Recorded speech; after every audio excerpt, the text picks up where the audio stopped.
Hey guys, what's up? This is Jordan Crook with TechCrunch, and we are here at Startup Alley at Disrupt SF 2013. We're going to walk around and take a couple looks at the companies. There are like hundreds of them packed into San Francisco Design Center, and we're really excited to get to know some of them. So here we go.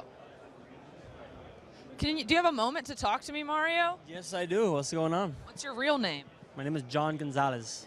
And what do you do, John Gonzalez, with your life? I am the co-founder of MyWebroom.com. Please come over here. Come over here. This is our wonderful table over here.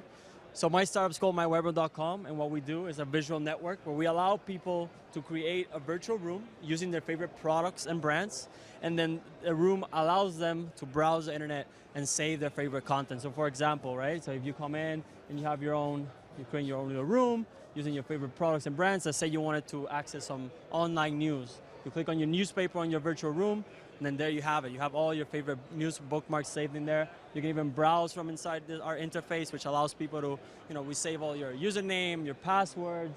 So it's all, how do we bring it all together into one place? And we create a visual network where instead of being represented by text or just one image, how do we allow and give space for people to get a little bit more creative and use different types of products and brands to kind of tell a story about themselves. And then how do they give keys to their friends? You can go to different types of rooms, check out what they're doing. So we're taking a more visual aspect of the internet. And then based on all the different websites that are coming out on a daily basis, how do we bring everything together in a simple, clean, and beautiful way? And that's what we're proposing. Can I ask you a really important question? Please do. What does this have to do with Mario?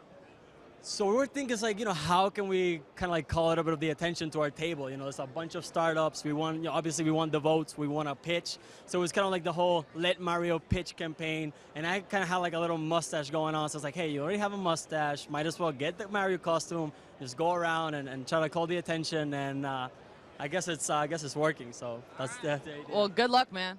Have fun. All right, let's see what else is up. We got through Mario. I like this guy in the green tie. Let's see what he's doing. Hey there. Hey. Talk to this guy. But I like your tie. Come on. Great tie. Okay, I'll like you too. You have a really nice shirt on. Thank you. What's your name? Andy Dwyer. Hi, you want to shake? Yeah, nice Cool. to meet you. Yeah, all right. So what do you do, Andy Dwyer? What's this all about? So me and my friend Matt here spun up By the People about 3 months ago. And basically my premise was We the People, the government website, and change.org. I think petitions are kind of a waste of time. I would rather have an active conversation with a community that's looking to push the ball across the goal line. So with By the People, anybody can create whatever issue they want and host it on our site. The actual debate is broken down into problem, solution, fact, and action format, and you can comment on each one individually. The comments are also votable, so if somebody posts something irrelevant or trolling, you just vote it down, it falls to the bottom of the stack, you don't have to worry about it. Okay, wait. So my question is, this is to create more change than petitions already do, but how will that work? How does that actually happen? So a great example is we've created 2 issues local to San Francisco. We have one issue that says, why are all of our San Francisco tour buses allowed to be dirty diesel and sit around and idle at Union Square? So that's a question I have for our Lieutenant Governor as well as Ed Lee. And instead of signing a petition saying that should change, we've created an action on the website where we said we're all going to show up at Union Square starting on September 30th, and we're basically going to disrupt the buses by saying that nobody should ride a dirty bus. And if those tourists really want to deal with a bunch of people saying, hey, quit dirtying up our city, they can come to our site and they can see what our demands are. So we also link that with a solution. The solution says pass a law that within 2 years, all buses have to convert to clean diesel. And we actually have people adding value to the conversation saying, why don't we go ahead and give the bus companies tax breaks so it'll pay for it itself? So we've completely circumvented the government process. We've gotten to the point where we've decided we'll come up with the action, we'll come up with the solution, and we don't need to ask permission. Awesome. So are you guys going to actually make money, or is that going to happen? So we have a couple of ways to monetize in the pipes. We've looked into the ability for organizations that issues are being raised against them to purchase verified accounts, because right now it's all anonymous and the best ideas float to the top. So if Monsanto wants to, counter an argument related to GMOs, they can purchase a verified account to say, here's our official response. Any organizations, any government sites. We've also looked into monetizing social change by having companies partner with our actions. If somebody has a problem with a certain business and a competitor wants to offer discounts to allow them to support the action, they can come through us, they can offer a discount to our supporters, monetize social change. Awesome. Well, good luck, man. Thank you very much. Have a good day.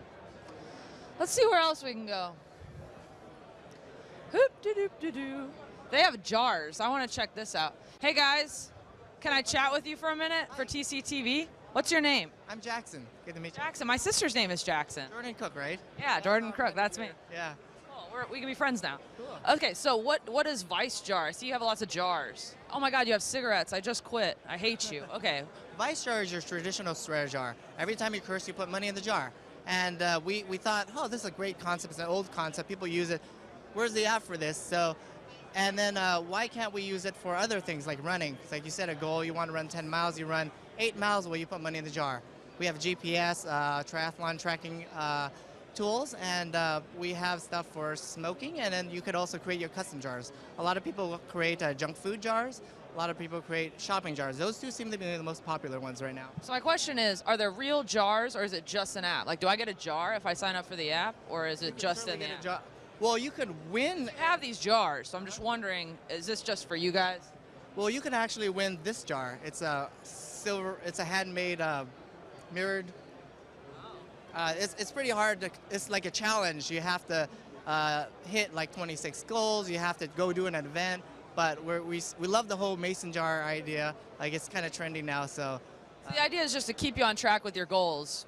The same idea as a swear jar. Exactly the same. You can nominate a regulator. A regulator will come in and record for you. That's a loved one, family, friend, kind of like an intervention. Okay, cool. So will you guys make any money, or? Yeah. So the money sits in the accounts, and then we just take a slice of the interest. We're looking towards like having people like more financial products as well. So. Okay, cool. Well, good luck, man. Cool. Have a good one. Nice to meet you. Let's keep on wandering. Recipe lover is being left alone. Hey, what's up, Powerslide? Are you Powerslide? We are Powerslide. Why does your thing say shared to you? That's the wrong name. So Powerslide's the app, shared to use the company that developed the app. We're the app developer. Understand. Okay, so what does Powerslide do? And also, what is your name? It's Brett Bauer. It's Brett Bauer, right. I let it out of the bag. It's here, Brett Bauer. Yeah. So what does Powerslide do? Powerslide actually helps you discover what apps your friends have. So it answers that question, what apps do my friends have? In a nice, easy way, you can actually look at your friends' apps, see what they have that's different than you, and actually share an app to your friend or other colleague. So it leverages your friends, family, and colleague. The number 2 way to find apps other than search. So is the end goal explicitly to sell it to Apple, or? No. Okay. So how do people leverage your technology? Is it built into an app store, or So can you? we're in iTunes, and we're also in Android. We launched Android July 15th. Now we've got about 200,000 downloads since we started advertising on June 7th. It's going really, really well. Does it use Facebook Connect? We do use Facebook Connect. This is actually the app on the Mini here. This is in iOS. The first thing you can do is you can actually look at your profile, people that you're following and those that follow you. So it's kind of like Twitter for apps. Can I say that? Twitter for apps? Okay. You can say whatever you want. Oh, well, thank you. I'm not going to swear then. So we must be having server issues because we're at a mobile event or at a tech conference, and we always have issues with these.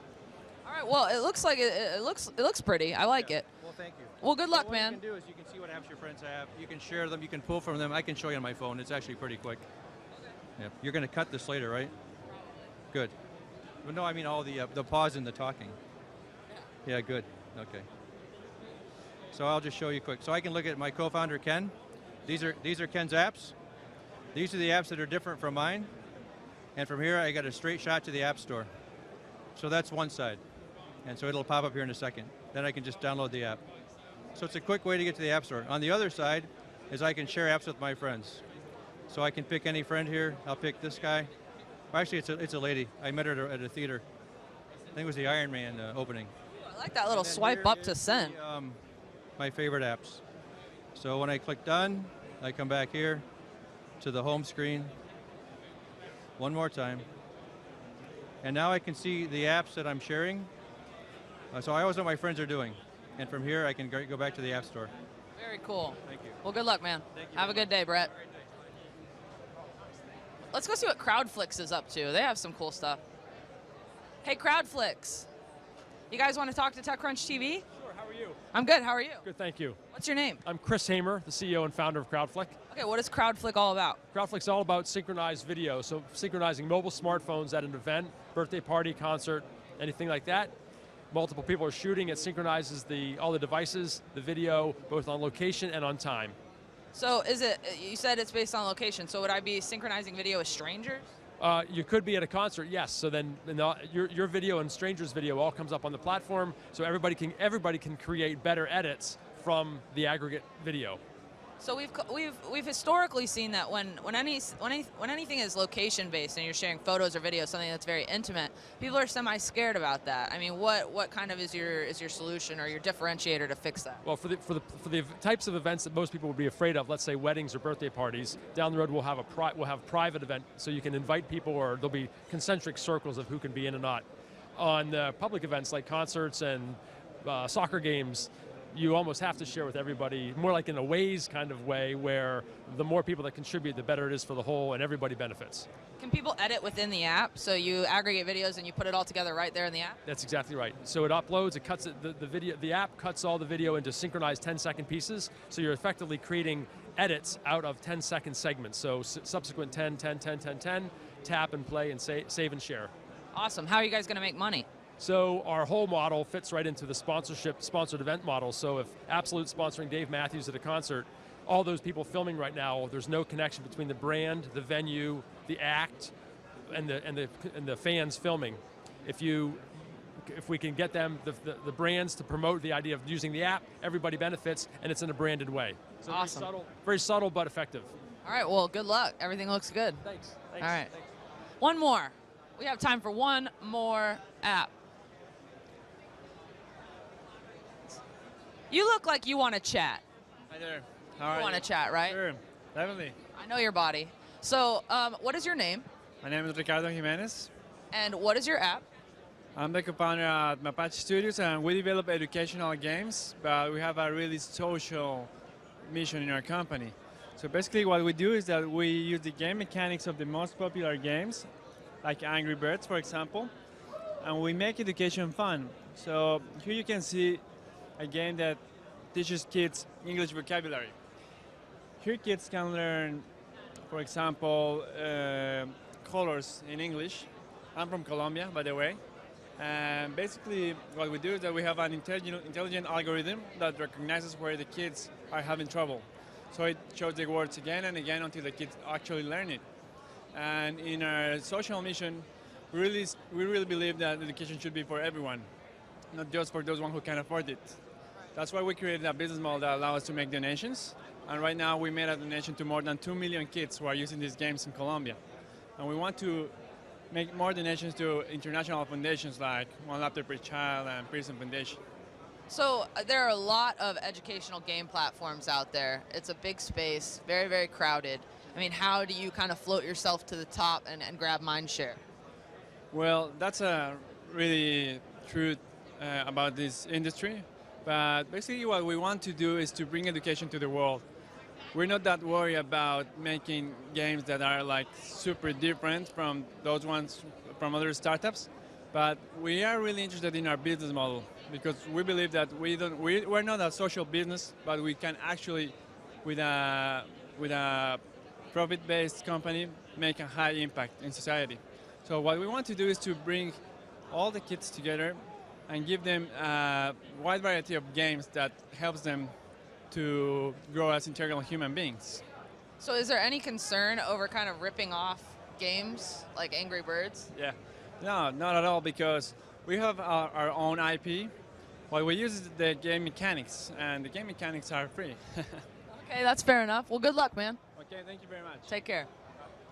All right, guys. Well, that's it for me right here in Startup Alley, but we'll be bringing you videos throughout all 3 days of the Disrupt conference. It was great having you here. Thanks for watching.